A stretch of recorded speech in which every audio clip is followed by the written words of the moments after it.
नमस्कार। आप सभी का हमारे इस YouTube चैनल पर स्वागत है।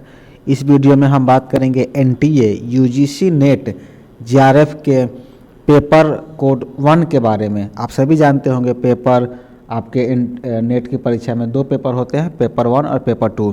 पेपर 1 जो है जनरल पेपर होता है जो सभी के लिए अनिवार्य है, और सेकेंड पेपर आपके सिलेबस के अनुसार होता है। तो जो हमारा पहला पेपर है उसके लिए हम पाठ्यक्रम की बात करते हैं, तो इसका उद्देश्य मेन ये होता है कि परीक्षार्थियों की जो शिक्षण और जो उनकी शोध क्षमता होती है उसका मूल्यांकन करना है। इस परीक्षा का उद्देश्य ही यही है कि शिक्षण और शोध अभिवृत्ति का मूल्यांकन परीक्षार्थियों के अंदर किया जा सके। इसीलिए जो है आपका जो आप देखेंगे आपके पाठ्यक्रम में, आपके सिलेबस में पहला जो यूनिट है उसमें दिया गया है शिक्षण अभिवृत्ति। शिक्षण अभिवृत्ति से जो है प्रश्न आपसे पूछे जाते हैं। शिक्षण अभिवृत्ति यानी कि टीचिंग एप्टीट्यूड। चलिए बिना समय गंवाए हम वीडियो को स्टार्ट करते हैं और देखते हैं कि पहला प्रश्न कौन सा है। आप देखेंगे जो है पहले प्रश्न में पूछा गया आपसे कि निम्नलिखित में से कौन सा कक्षा शिक्षण का आधारभूत प्रतिमान यानी कि बेसिक मॉडल है। इसमें 4 ऑप्शन दिए गए हैं। पहला है अधिगम का प्रतिमान, दूसरा है निर्देशात्मक प्रतिमान, और तीसरा ऑप्शन है ए और बी, चौथा है उपरोक्त में से कोई नहीं। देखिए पहले प्रश्न में जो कहा जा रहा है कि कौन सा जो है कक्षा शिक्षण का यानी कि बेसिक प्रतिमान है, आधारभूत प्रतिमान है, तो यहाँ पर आपका राइट आंसर हो जाएगा अधिगम का प्रतिमान और निर्देशात्मक प्रतिमान। ये दोनों सही है। जब ये दोनों सही है तो हमारा तीसरा ऑप्शन सही हो जाएगा, यानी कि ए और बी हमारा राइट आंसर हो जाएगा। चलिए दूसरा प्रश्न यदि हम देखें तो दूसरा प्रश्न है, यदि कोई व्यक्ति एक शिक्षक बनना चाहता है यानी कोई टीचर बनना चाहता है तो उसके लिए आधारभूत आवश्यकता क्या है। यदि कोई व्यक्ति चाहता है कि हम टीचर बने, शिक्षक बने, तो कौन सी योग्यता है जो उसके अंदर होनी चाहिए। पहला आपका है शिक्षण में वास्तविक रुचि, दूसरा है छात्रों को नियंत्रित करने के बारे में आत्मविश्वास, तीसरा है विषय का ज्ञान, और चौथा है अच्छी अभिव्यक्ति। इन चारों में से जो है वो कौन सा गुण है जो एक व्यक्ति के अंदर होनी चाहिए। यदि आप प्रश्न देखें, ऑप्शन देखें, तो आपको लग सकता है कि ये चारों गुण जो क्या है महत्वपूर्ण है, लेकिन इनमें से सबसे ज़्यादा महत्वपूर्ण की यदि हम बात करें तो आपका तीसरा है, यानी कि विषय का ज्ञान। जब तक आपको विषय का ज्ञान नहीं रहेगा आप एक बेहतर शिक्षक नहीं बन सकते हैं। तो हमारा दूसरा का राइट ऑप्शन हो जाएगा सी, यानी कि विषय का ज्ञान। चलिए तीसरा हमारा प्रश्न जो है, निम्नलिखित कथनों में से कौन सा सत्य नहीं है। इसमें 4 ऑप्शन दिए गए हैं जो बताना है कौन सा ऑप्शन गलत है। पहला है शिक्षण सिर्फ एक कला है, दूसरा है शिक्षकों को केवल प्रशिक्षित किया जा सकता है, तीसरा है शिक्षक सदैव पैदाइशी होते हैं, और चौथा है उपरोक्त सभी। आप देखेंगे तो यहाँ पर लिखा गया शिक्षण सिर्फ एक कला है। हम मानते हैं कि शिक्षण एक कला है, लेकिन सिर्फ एक कला है ये गलत हो जाएगा।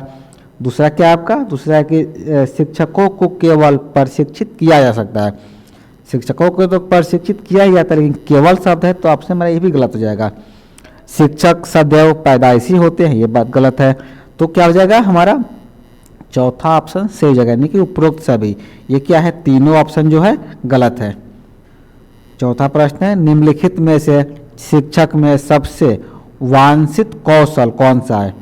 पहला है शिक्षक द्वारा कही गई बात का छात्र की समझ में आना, दूसरा है निर्धारित पाठ्यक्रम को पूरा करना, तीसरा है शिक्षण के समय छात्रों को मानसिक रूप से शिथिलीकृत यानी कि रिलैक्स्ड रखना, और चौथा है कक्षा की गतिविधियों के बारे में उच्च अधिकारियों को सूचित करना।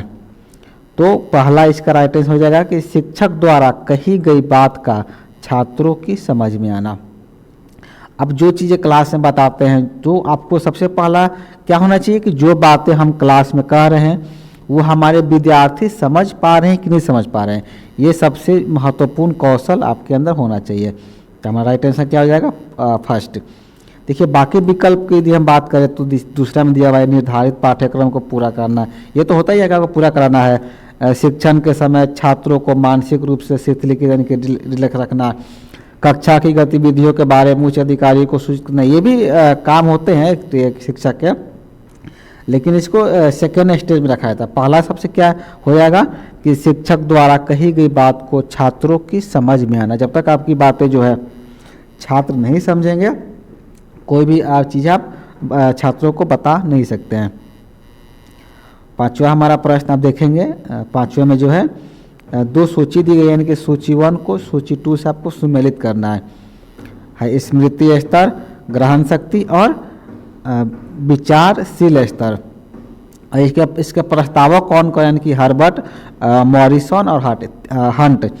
इसमें 3 दिया है, आपको बताना है कि इसका राइट आंसर कौन सा होगा।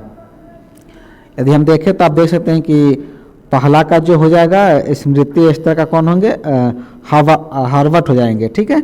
और दूसरा जो है यानी कि ग्रहण शक्ति स्तर का हो जाएंगे आपके मॉरिसन, और तीसरा जो है यानी कि विचारशील स्तर का हो जाएंगे हंट। तो हमारा राइट आंसर क्या हुआ, पहला का 1, दूसरा का 2 और तीसरा का 3। तो हम देखेंगे विकल्प में, ये विकल्प कहाँ में मिल रहा है, तो आप देखेंगे पहला जो विकल्प है यानी कि फर्स्ट का फर्स्ट, सेकंड का सेकंड और थर्ड का थर्ड। तो हमारा कोड जो है ये फर्स्ट सही हो जाएगा, यानी प्रश्न संख्या 5 का जो है राइट आंसर हो जाएगा ए। अगला यदि हम बात करें प्रश्न संख्या 6 में जो है 6 में पूछा गया है निम्नलिखित में से कौन सा शिक्षण के विभिन्न स्तरों का सही क्रम है। पहला आपका है स्मृति स्तर, बोध स्तर, चिंतनशील स्तर। दूसरा है बोध स्तर, स्मृति स्तर, चिंतनशील स्तर। तीसरा है चिंतनशील स्तर, बोध स्तर, स्मृति स्तर। और चौथा है स्मृति स्तर, चिंतनशील स्तर और बोध स्तर। ये जो इसमें चारों में क्रम दिए गए हैं, आपको बताना है कि शिक्षण के जो है कौन सा इसमें जो आप स्तर जो है शिक्षण के हिसाब से सही क्रम है। तो हम यहाँ देख सकते हैं पहला जो हमारा है, पहला राइट आंसर हो जाएगा। जैसे कि पहला होता है स्मृति स्तर, उसके बाद होता है बोध स्तर, उसके बाद होता है चिंतनशील स्तर। अगला हमारा है यानी कि प्रश्न संख्या 7 जो है निम्नलिखित में से कौन सा शिक्षण अधिगम प्रक्रिया यानी कि टीचिंग लर्निंग प्रोसेस में स्वतंत्र चर यानी कि फ्री है।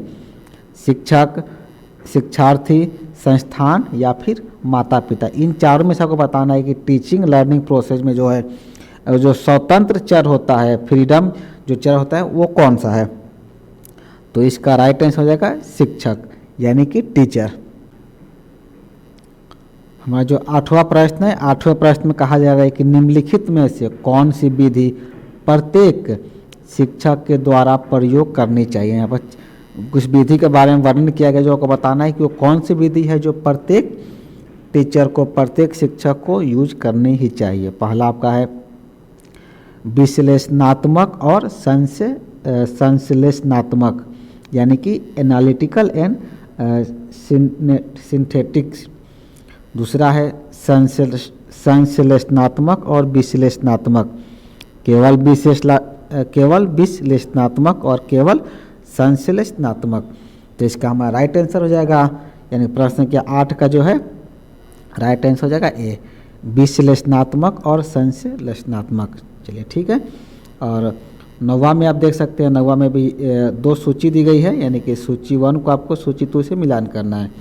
पहला है संपूर्ण से अंश की स्व अध्ययन और तीसरा है भावना का प्रशिक्षण। दूसरी तरफ दिया हुआ है गेस्टाल्ट मनोविज्ञान और जाना, दूसरा है डाल्टन और तीसरा है मोंटेसरी और फ्रोइबेल।